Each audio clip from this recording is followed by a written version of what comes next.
Hello friends, welcome to travel and Raj. ഞാൻ ചെയ്യുന്ന video, ഞാൻ ഇന്നലെ രാവിലെ നോർത്ത് പറവൂരിൽ നിന്ന് തിരുവനന്തപുരം വിഴിഞ്ഞം കോസ്റ്റ് ഗാർഡിൻ്റെ പോർട്ടിലോട്ട് ഞങ്ങൾക്കൊരു ഒഫീഷ്യൽ യാത്ര പോകേണ്ടി വന്നു.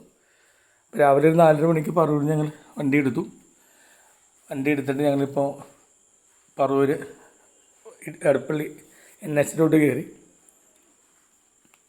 അപ്പോൾ 255 കിലോമീറ്ററാണ് ഞങ്ങളുടെ ദൂരം. ഞങ്ങൾ രണ്ടുപേരുണ്ട്.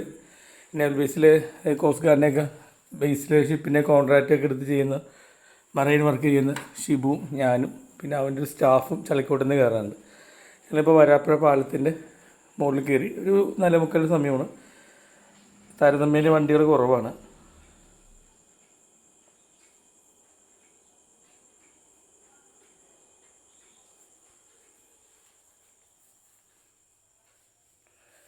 അടുത്ത സൈഡിൽ ലൈറ്റ് കാണുന്നത് ഏലൂർ ഫെറിയാണ്. രാത്രി ഫെറി സർവീസ് ഇല്ല.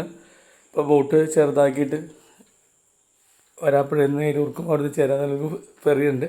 ഒരു 10 ബൈക്ക് മാത്രം കയറാവുന്ന ചെറിയൊരു ബോട്ട്. അപ്പോൾ ഞങ്ങൾ വരാപ്പുഴ പാലം കഴിഞ്ഞു. ഇനിയിപ്പോൾ എടപ്പള്ളി റെയിൽവേ പാലത്തിൻ്റെ അവിടെ എത്തി. മുകളിൽ കാണുന്ന ബിൽഡിംഗ് ലുലുവിൻ്റെ ഇന്ത്യയുടെ ഓഫീസാണ്.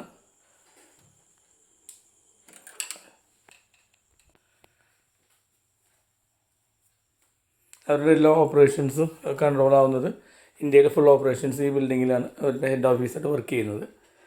ഇത് കഴിയുമ്പോൾ ലുലു മോളിലെത്തി. ലുലു മോൾ സ്വഭാവമായിട്ട് ഒരു 5 മണി ആയിട്ടുള്ളൂ. അപ്പോൾ ആക്ടിവിറ്റീസ് 11:00 സ്റ്റാർട്ട് ചെയ്യുള്ളൂ. അവർ 12 മണിയാകുമ്പോൾ ലൈറ്റും അഡ്വർടൈസ്മെൻറ്റൊക്കെ ഓഫ് ചെയ്യുന്നു. മെട്രോൻ്റെ പില്ലറിൻ്റെ അവിടെ എത്തി. മെട്രോ മുകളിൽ കൂടിയാണല്ലോ പോകുന്നത്. ലുലുവിനോട് വന്ന ആൾക്കാർക്ക് അറിയാം ലുലുവിൽ സ്റ്റോപ്പുണ്ട്. അത് ആകുമ്പോൾ ലുലുവിലോട്ട് കയറാനുള്ള ഏറ്റവും എളുപ്പമുള്ള എൻട്രൻസ് മെട്രോ വഴി തന്നെയാണ്. ഇവിടുത്തെ സിഗ്നൽ ത്രൂ ഔട്ട് വർക്കിംഗ് ആണ്. കാരണം കേരളത്തിൽ അറിയപ്പെടുന്നൊരു ജംഗ്ഷൻ കൂടിയാണ്. അപ്പോൾ അത് കട്ട് ചെയ്ത് ഞങ്ങൾ ടൂവേഴ്സ് അരൂർ പോകുന്ന റൂട്ടിൽ കയറി. ഇപ്പോൾ ചളിക്കോട്ടത്തു നിന്നാണ് നമ്മുടെ സ്റ്റാഫ് കയറാനുള്ളത്.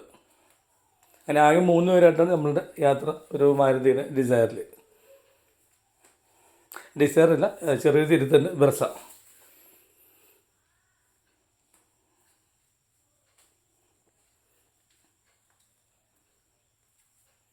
നാളപ്പോൾ കറക്റ്റ് ടൈമിൽ തന്നെ ഞങ്ങൾ വെയിറ്റ് ചെയ്ത ടൂൾസും കാര്യങ്ങളൊക്കെ ആയിട്ട് നിൽക്കല്ലേ. അപ്പോൾ നമ്മുടെ ഉദ്ദേശം അവിടെ ചെന്ന് കഴിഞ്ഞാൽ കോസ്റ്റ് ഗാർഡിൻ്റെ ഒരു ക്രെയിനുണ്ട് ഈ കടലിലോട്ട് ബോട്ട്, ചെറിയ ബോട്ടാണ് മഹിയുള്ള ബോട്ട് ഇറക്കുന്നത്. അപ്പോൾ അത് കൃത്യമായിട്ട് വർക്കിംഗ് അല്ല. അപ്പോൾ അതിൻ്റെ ബെയറിങ് മാറ്റി വർക്കിംഗ് ആക്കുക. അപ്പോൾ അതിനുള്ള ടൂൾസും കാര്യങ്ങളൊക്കെ ആയിട്ടാണ് ആളോട് വെയിറ്റ് ചെയ്യുന്നത്. അവിടെ നിന്ന് ഞങ്ങൾ കഴിഞ്ഞു, കുണ്ടന്നൂർ കഴിഞ്ഞു, ക്രൗൺ പ്ലാസ എത്തി. അടുത്ത നമ്മുടെ ലക്ഷ്യം അരൂർ ടോളാണ്. പക്ഷേ ഈ അരൂർ ടോള് എത്തുമ്പോൾ ശ്രദ്ധിക്കുക, ടോള് നിങ്ങൾക്ക് ദൂരെ കാണുമ്പോൾ ഇടത്തോട്ടൊരു വഴിയുണ്ട്. ആ വഴി കയറി കഴിഞ്ഞാൽ ടോള് കൊടുക്കാണ്ട് തന്നെ നമുക്ക് പോവാം. കാരണം ഒരുപാട് വർഷമല്ല അവർ ടോള് പിരിച്ചു തുടങ്ങിയിട്ട്. ഈ അടുത്തൊന്നും നിർത്തേണ്ട ലക്ഷണമില്ല. അപ്പോൾ ടോള് എത്തുന്നതിന് മുമ്പ്, ടോളിൻ്റെ വിളിച്ചോണ മുന്നിൽ കാണുന്നത്, ടോള് എത്തുന്നതിന് മുമ്പ് ഇടത്തോട്ട് റോഡ് കയറി ഉടനെ തന്നെ ആ റോഡ് വലത്തോട്ട് പോകുന്നുണ്ട്. ശ്രദ്ധിച്ച് നോക്കുക. ആ റോഡ് കയറി കഴിഞ്ഞാൽ ടോൾ ഒഴിവാക്കിയിട്ട് നമുക്ക് അരൂർ പാലത്തിന് മുമ്പായിട്ടൊന്ന് കയറാൻ പറ്റും.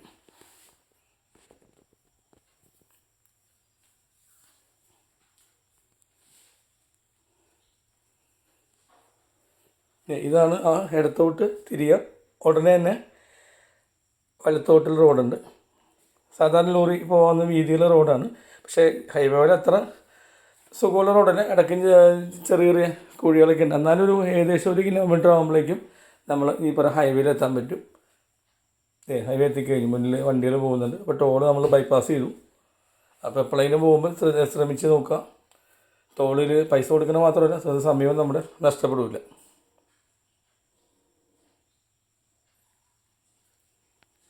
ഇതിപ്പോൾ നമ്മൾ എറണാകുളം ജില്ല തീരുകയാണ്. അരൂർ പാലത്തിൻ്റെ മുകളിൽ ഇനിയിപ്പോൾ ഇറങ്ങി കഴിയുമ്പോൾ ആലപ്പുഴ ജില്ലയാണ് സ്റ്റാർട്ട് ചെയ്യുന്നത്.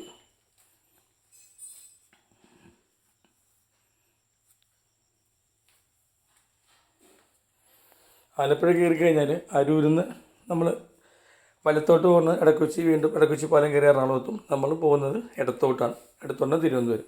അപ്പോൾ അവിടെ NHൻ്റെ പണി നടക്കുമ്പോൾ ഈ അരൂരിൽ നിന്ന് തുറവൂർ വരെ 12 കിലോമീറ്റർ ഇപ്പോഴത്തെ നിലവിലുള്ള റോഡിൻ്റെ മുകളിൽ കൂടിയാണ് ഈ ആറുവരി പാത പണിയുന്നത്. കാരണം അവിടെ ലാൻഡ് അക്വിസിഷൻ്റെ കോസ്റ്റ് എക്സ്പെൻസീവ് ആണ്. അതുകൊണ്ടാണ് അങ്ങനെ ചെയ്യുന്നത്. സ്വാഭാവികമായിട്ടും അപ്പോൾ ഉള്ള റോഡ് 2 ആയിട്ട് മുറിച്ചിട്ട് ആണ് വണ്ടികൾ വിടുന്നത്. വെളുപ്പിന് ആയതുകൊണ്ട് നമുക്കിവിടെ ബ്ലോക്കില്ല, പക്ഷേ പകൽ സമയത്ത് അത്യാവശ്യം നല്ല ബ്ലോക്ക് ഉണ്ട്. അപ്പോൾ ആൾക്കാർക്ക് വേണമെങ്കിൽ അരൂരിൽ നിന്ന്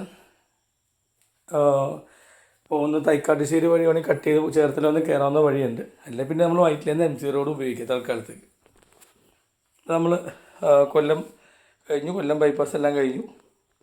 നമ്മൾ തിരുവനന്തപുരം കഴക്കൂട്ടത്തോട് എത്തുകയാണ്. കഴക്കൂട്ടം എത്തിക്കഴിഞ്ഞിട്ട് പിന്നെ അവിടെ നിന്ന് നമ്മൾ നേരെ കോവളം റോഡ്, എയർപോർട്ട് റോഡ്. കഴക്കൂട്ടത്ത് സ്വാഭാവികമായിട്ട് രാവിലെ ബ്ലോക്ക് ഉണ്ട്. ഇതിൽ കൂടുതൽ വരണ്ടാണ്. നമ്മൾ ഇത്രയും നേരത്തെ ഒരു 8-9 മണിക്കാകുമ്പോൾ എത്തി. ശനിയാഴ്ച കൂടി ആയിരുന്നു, അതുകൊണ്ട് കാര്യമായിട്ട് ബ്ലോക്ക് ഉണ്ടായിരുന്നില്ല. എന്നാലും ഒരു 5 മിനിറ്റോളം പോയി. നമ്മൾ സ്ട്രൈറ്റ് പോവാണ്. ലെഫ്റ്റിലോട്ട് പോയാൽ ട്രിവാൻഡ്രം സിറ്റിയിലോട്ട് പോകും. അപ്പോൾ ഇത് ടെക്നോ പാർക്കിൻ്റെയൊക്കെ ബിൽഡിങ്ങുകളാണ്. എറണാകുളത്തിൻ്റെ അത്രയും ഫ്ലാറ്റുകൾ തിരുവനന്തപുരം ആകാശം കീഴടക്കിയിട്ടില്ല, എന്നാലും ഭാവിയിലാകും. ബിൽഡിങ്ങുകൾ ഇവിടെയും ഫ്ലാറ്റിൻ്റെ കൾച്ചർ ഓൾറെഡി ആയിക്കഴിഞ്ഞു.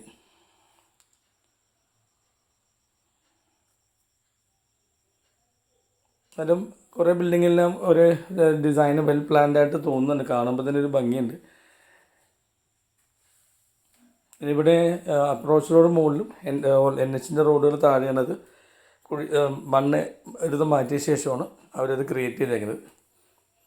മരങ്ങൾ വെച്ച് പിടിപ്പിച്ചിട്ടുണ്ട്. നല്ലൊരു കുറച്ച് ഏരിയ നല്ലൊരു യൂറോപ്യൻ ഫീലിംഗ് ഉണ്ട്. അതേപോലെ തന്നെ വേറൊരു നോട്ടബിൾ ഒരു കാര്യമെന്ന് വെച്ച് കഴിഞ്ഞാൽ ഒരു സൈഡിൽ നിന്ന് മറ്റേ സൈഡിലോട്ട് നടന്നു പോകാൻ റോഡ് മുറിച്ച് കിടക്കാത്ത രീതിയിൽ ഒരു മുകളിൽ കൂടി തന്നെ ആൾക്കാർക്ക് നടക്കാനുള്ള മേൽപ്പാലങ്ങൾ ഉണ്ടാക്കിയിട്ടുണ്ട്. എത്ര പേര് ഉപയോഗിക്കുമെന്ന് അറിയില്ല, പക്ഷെ അത് നോക്കുമ്പോൾ ആക്സിഡൻസ് ഒക്കെ ഒഴിവാക്കാൻ നല്ലതാണ്. റോഡ് വണ്ടികൾക്കാണെങ്കിൽ തടസ്സമില്ലാണ്ട് പോകാൻ പറ്റും. ഇപ്പോൾ വലത്തെ സൈഡിൽ കാണുന്നതാണ് തിരുവനന്തപുരത്ത് തുടങ്ങിയ ലുലുവിൻ്റെ ബിൽഡിങ്. ഇപ്പോൾ അവർ ഈ കളർ തന്നെയാണ് നമ്മളുടെ കോഴിക്കോടും പാലക്കാടും ചെയ്തേക്കുന്നത്. പാലക്കാടുള്ള അതേ ഫീച്ചർ തന്നെയാണ് ഇവിടെ. നല്ല ആക്സസ് ഉണ്ട് റോഡായിട്ട്. അത്യാവശ്യം വലിയൊരു ബിൽഡിങ്ങിലാണ് ലുലു ഇവിടെ സ്ഥിതി ചെയ്യുന്നത്. പിന്നെ തിരക്കുമില്ല. കാരണം സിറ്റിക്കകത്തല്ലാത്തതുകൊണ്ട് ആർക്കും വേണമെങ്കിലും എത്താനുള്ള ആക്സസിബിലിറ്റി ഉണ്ട്. ഇത് ലൊക്കേഷൻ നന്നായിട്ടുണ്ട്. ഇവിടുന്ന് ലെഫ്റ്റ് എക്സിറ്റ് അടിച്ച് പോകുന്നത്, ആദ്യത്തെ എക്സിറ്റ് നമ്മൾ കിംസ് ഹോസ്പിറ്റലിലോട്ടൊക്കെ പോകും. രണ്ടാമത്തേൽ എയർപോർട്ടിലോട്ടാണ് പോകുന്നത്. നമ്മൾ നേരെ പോകുന്നു.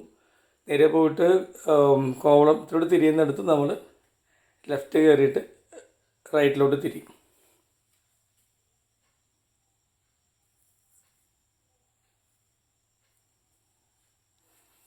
നമ്മൾ ഇത് കേരള ഗവൺമെൻറ്റിൻ്റെ കീഴിലുള്ള, പക്ഷേ കോസ്റ്റ് ഗാർഡിൻ്റെ ബോട്ട് ജെട്ടിയാണ്. ദൂരെ കാണുന്നതാണ് അദാനിയുടെ വിഴിഞ്ഞം ബോട്ട്.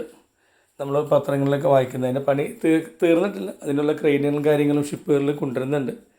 1-2 മദർ ഷിപ്പുകൾ വന്ന് പോയിട്ടുണ്ടായിരുന്നു. ഇപ്പോൾ ഇതിൻ്റെ ഒരു പ്രത്യേകത എന്ന് വെച്ച് കഴിഞ്ഞാൽ കടലിൽ ആഴം കൂടുതലാണ്. ഏത് വലിയ ഷിപ്പിലൂടെ എത്താൻ പറ്റും. ഇപ്പോൾ ഒരുപാട് ഡെവലപ്മെൻറ്റ്സിനെ പ്രതീക്ഷിക്കാനുണ്ട്. വീഡിയോ ഇഷ്ടമെന്ന് വിചാരിക്കുന്നു. മറ്റൊരു വീഡിയോ ഇട്ട് വരുന്നതായിരിക്കും. തരുന്ന സപ്പോർട്ടിന് നന്ദി. Thank you. ബൈ.